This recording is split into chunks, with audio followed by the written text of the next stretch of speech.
सर्व मान्यवरांना सर्वप्रथम मी जगाला शांतीचा संदेश देणारे महाकारुणी गौतम बुद्ध 750 वर्ष चालत आलेले मुघल साम्राज्य आपल्या 50 वर्षाच्या कारकिर्दीत संपवणारे महाराष्ट्राचे कुलस्वामी आराध्य दैवत राजाधिराज छत्रपती शिवाजी महाराज आपल्या साहित्यातून काळाच्या पुढे विचार ठेवणारे संत कबीर सत्यशोधक समाजाची स्थापना करून समाजाला असत्याकडून सत्याकडे नेण्याचे काम करणारे क्रांतीसूर्य ज्योतिबा फुले कपडे फाटके असतील तर चालेल परंतु विचार फाटके असता कामा नये असे ठणकावून सांगणारे कर्मयोगी गाडगे बाबा त्याचबरोबर रयत शिक्षण संस्थेचे संस्थापक कर्मवीर भाऊराव पाटील ज्यांनी अस्पृश्यांना व गरिबांच्या मुलांना रयत शिक्षण संस्थेच्या माध्यमातून शिक्षण दिले ज्या काळात मुलींना फक्त चूल आणि मूलच होते त्या काळात मुलींना शिक्षण देण्याचे मौल्यवान कार्य करणाऱ्या माता सावित्रीबाई फुले महाराष्ट्रात शिवाजी महाराजांसारखे महान राजा घडविणाऱ्या मा जिजाऊ त्याचबरोबर अरे या चिखलात का ऋतून बसला ऐरावत अरे गुलामगिरीच्या या चिखलात का ऋतून बसला ऐरावत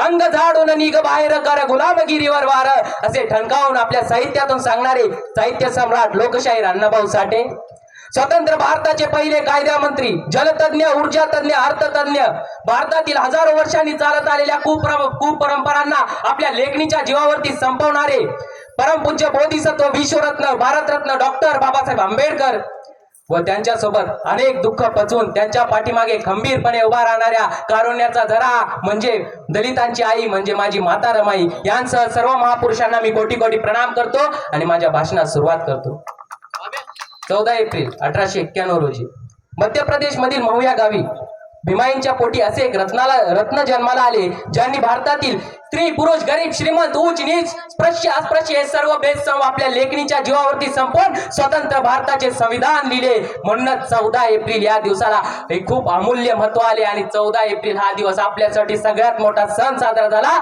कारण त्या दिवशी डॉक्टर बाबासाहेब आंबेडकरांचा जन्म झाला नदीच्या प्रवाहाबरोबर जाणे हे खूप सोपे असते परंतु नदीच्या प्रवाहाच्या विरोधात जाणे हे खूप कठीण असते तरी बाबासाहेबांना या समाज व्यवस्थेच्या विरोधात जायचे होते बाबासाहेब या समाज व्यवस्थेच्या विरोधात जात असताना अनेक पर्याय निवडू शकले असते परंतु त्यांनी शिक्षणाचाच पर्याय निवडला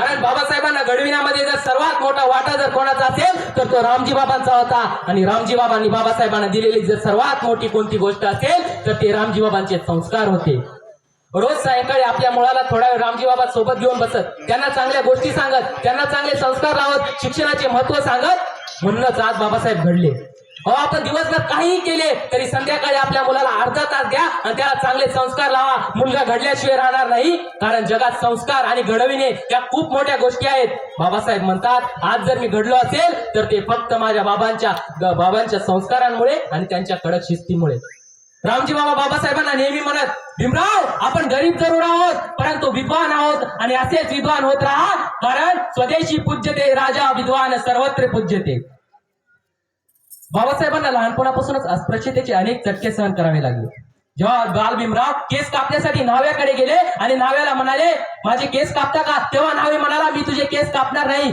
बाल भीमराव म्हणाले का तुम्ही माझी केस का कापणार नाही न्हावी म्हणाला तू अस्पृश्य आहे तू जर येथे बसला तरी जागा वाटेल भीमरावांना प्रश्न पडला की मी असा काय गुन्हा केलाय मी असा काय दोष केलाय की हा न्हावी सर्वांचे केस कापतो आणि माझेच नाही एवढेच काय रामजी बाबांना सेवानिवृत्तीनंतर नेहमी कामासाठी स्थलांतर करावे लागले रामजी बाबा साताऱ्याहून गोरेगावला गेले आता भीमराव आणि त्यांच्या भावांना गोरेगावला रामजी बाबांना भेटण्यासाठी जायचे होते ते साताऱ्याहून मसुरी स्टेशन पर्यंत रेल्वेने गेले परंतु तेथून गोरेगावला जाण्यासाठी त्यांनी एक बैलगाडी ठरवली बैलगाडीवाल्याने पैसे देखील सांगितले पैसे ठरले ते सर्व गाडीत बसले गाडी निघाली गाडी थोड्या वेळ दूर गेली होती की तेवढ्यात त्यांच्या गप्पा सुरू झाल्या आणि गाडीवान म्हणाला कोण तुम्ही कुठून आलात तेव्हा या निरागस मुलांनी सर्व काही खरे सांगितले तेवढ्यात गाडीवर म्हणाला उतरा उतरा उतरा माझी गाडी पाठवली आता मला सुद्धा या गाडीत बसता येणार नाही हे मुलं विचार करतच राहिले आम्ही पैसे देऊन सुद्धा गाडीवर आम्हाला नेत नाही का आम्ही काय गुन्हा केलाय काय आम्ही दोष केलाय असे अनेक अस्पृश्यतेचे चटके बाबासाहेबांनी सहन केले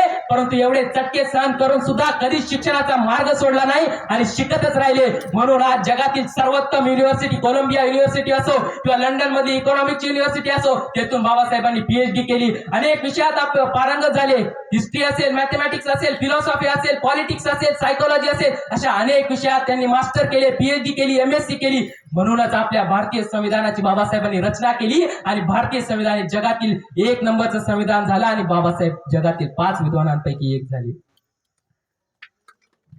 बाबासाहेब म्हणतात, जर समाजातील असमानता संपवायची असेल ना, तर समाजात अधिक आर्थिक विषमता संपवणे गरजेचे आहे. बाबासाहेब म्हणतात, मी जेव्हा भारतीय संविधानाची रचना करत होतो तेव्हा माझ्या समोर शिवछत्रपतींचे स्वराज्य होते, कारण शिवछत्रपतींनी त्यांच्या स्वराज्यात कधीच कोणाला वतनदारी दिली नाही, सर्वांना पगारी दिल्या. अहो तेवढेच काय, स्वराज्यातील प्रत्येक माणसाच्या हाती काम दिले, म्हणून प्रत्येक माणसाचे घरे सुखी राहत होते, म्हणून स्वराज्याला सुराज्य व्हायला वेळ लागले नाही. आणि फक्त महाराजांच्या विलक्षण बुद्धीने, महाराजांनी दिलेल्या प्रेरणेमुळे प्रत्येक स्वराज्यातील व्यक्ती हा स्वराज्यासाठी मरण्यासाठी आणि मारण्यासाठी तयार झाला. आणि म्हणूनच 750 वर्ष चालत आलेले मुघल साम्राज्य हे शिवाजी महाराजांनी आपल्या 50 वर्षाच्या कारकिर्दीत संपवले. म्हणून बाबासाहेब म्हणतात, जेव्हा मी आपल्या संविधानाची रचना करत होतो तेव्हा माझ्यासमोर शिवछत्रपतींचे स्वराज्य होते.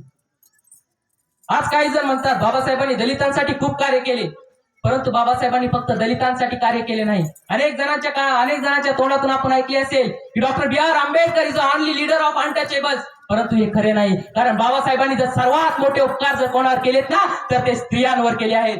आणि स्त्रियांसाठी बाबासाहेबांनी केलेले सर्वात मोठे काम जर कुठले आहे तर ते आहे हिंदू कोड बिल. आता आपल्याला प्रश्न पडतो, हिंदू कोड बिल काय आहे? हिंदू कोड बिल म्हणजे धर्मानुसार स्त्रियांवर जाचक रूढी परंपरा ज्या लादल्या गेल्या त्यांना कायद्यापासून त्यांना सुटका मिळावी यासाठी लिहिलेला मसुदा होता, म्हणजे तो हिंदू कोड बिल होता. जेव्हा हे हिंदू कोड बिल 5 फेब्रुवारी 1951 रोजी संसदेत मांडले गेले तेव्हा सर्वांकडून त्यांना विरोध आला आणि हे हिंदू कोड बिल अमान्य करण्यात आले, याला रद्द करण्यात आले. जगातील असा पहिला माणूस होता ज्याने स्त्रियांच्या हक्कासाठी स्वतःच्या कायदेमंत्री पदाचा राजीनामा दिला. कायदेमंत्री पदाचा बाबासाहेबांनी राजीनामा दिला आणि शेवटी बाबासाहेबांच्या हट्टासमोर नेहरूंना संसदेला मान्य हिंदू कोड बिल मान्य करावे लागले. परंतु त्यावेळी सुद्धा पूर्णपणे हिंदू कोड बिल मान्य करण्यात नाही आले, त्यातील काहीच गोष्टी मान्य करण्यात आल्या. आणि त्याच हिंदू कोड बिलामुळे आज प्रत्येक विधवा स्त्रीला पुनर्विवाहाची, स्त्रियांना पुरुषाबरोबर समान वेतनाची, स्त्रियांना शिक्षणाची, स्त्रियांना स्वातंत्र्याची हक्क मिळाले आहेत. ते फक्त बाबासाहेबांच्या हिंदू कोड बिलामुळे आणि बाबासाहेबांमुळेच. म्हणून स्त्रियांवर जर सर्वात मोठे कोणाचे उपकार असतील तर ते बाबासाहेबांचे. कारण बाहेर देशात स्त्रियांना आपल्या हक्कासाठी लढावं लागलं, मरावं लागलं, परंतु बाबासाहेबांनी तुम्हाला बिना मागता दिलेली सर्वात मोठी देण म्हणजे हिंदू कोड बिल आहे. म्हणून तुमच्यावर सर्वात मोठे उपकार हे बाबासाहेबांचे आहेत. आणि म्हणून मला तुम्हाला म्हणायचे वाटते, जर सकाळी उठल्याबरोबर जर आधी सर्वात प्रमाण कोणाला केले पाहिजे तर ते बाबासाहेबांना तुम्ही सगळ्यात आधी प्रणाम केले पाहिजे. बाबासाहेबांनी एवढेच नाही तर बाबासाहेबांनी कामगारांचे 14 घंटे कामाचे कमी करून 8 घंटे केले. कामगारांसाठी मजदूर विमा काढला, प्रोव्हिडंट फंडची स्थापना केली, भारतात प्रथमतः जलविद्युत प्रकल्प उभारला, भारतात प्रथमतः नदीजोड प्रकल्प उभारला. असे अनेक कार्य बाबासाहेबांनी केले. म्हणून मला म्हणायचे वाटते, doctor B.R. Ambedkar is not only leader of untouchables. Doctor B.R.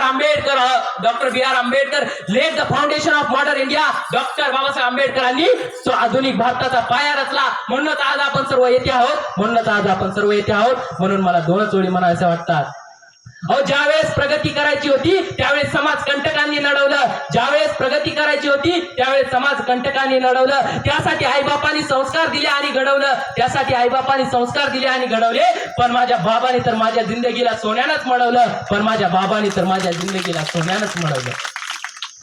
Babasaheb म्हणतात, एज्युकेट, ॲजिटेट अँड ऑर्गनाइज. शिकवा, चेतवा आणि संघटित करा. शिक्षण हे खूप महत्वाचे आहे, कारण बाबासाहेबांनी आपल्या जीवनातून द पॉवर ऑफ एज्युकेशन दाखवून दिले, शिक्षणाची ताकद दाखवून दिली. म्हणून शिक्षण आधी सर्वात महत्वाचे आहे. आणि एकदा माणूस शिक्षित झाला ना, त्याला संघटित व्हायला वेळ लागत नाही. म्हणून बाबासाहेब म्हणतात, एज्युकेट, ॲजिटेट अँड ऑर्गनाइज. शिकवा, चेतवा आणि संघटित करा. बाबासाहेब हेही म्हणतात, I like the religion that teaches liberty, equality and partiality. मला तो धर्म आवडतो ज्या धर्मात स्वतंत्रता, एकता आणि समानता आहे. विचार करा ना, ज्या काळात एकता नव्हती, ज्या काळात समानता नव्हती, स्वतंत्रता नव्हती, बंधुता नव्हती, तो काळ कसा असेल? तो काळाचा विचार जरी केला ना तर अंगावर शहारे उभा येतात. आणि आपल्या डोक्यात एकच प्रश्न येतो, असा सुद्धा भारत होता? भारतात ह्या सुद्धा गोष्टी होत्या? परंतु आपण भाग्यवान आहोत, आपण डॉक्टर बाबासाहेब आंबेडकरांनी तयार केलेल्या भारतात जन्मलो आहोत. म्हणून मला म्हणायचे वाटते, we are because he was, आपण आहोत कारण ते होते. म्हणून अशा महामानवाला परत एकदा कोटी कोटी प्रणाम करतो आणि जाता जाता दोनच ओळी म्हणतो. हजारो संकटे आली तरी भीम माझा कधी झुकला नाही, हजारो संकटे आली तरी भीम माझा कधी झुकला नाही. अहो राहिला उपाशी पोटी, अहो राहिला उपाशी पोटी, अहो राहिला उपाशी पोटी पण कधी चुकला नाही, अहो राहिला उपाशी पोटी पण कधी चुकला नाही. भीम माझा असा शिकला की त्याच्यावरी कोणी शिकला नाही, भीम माझा असा शिकला की त्याच्यावरी कोणी शिकला नाही. अहो आतापर्यंत नाही आणि याच्या पुढेही नाही. भीमासमोर कोणीच टिकणार नाही, भीमासमोर कोणीच टिकणार नाही. जय भीम, नमो बुद्धाय.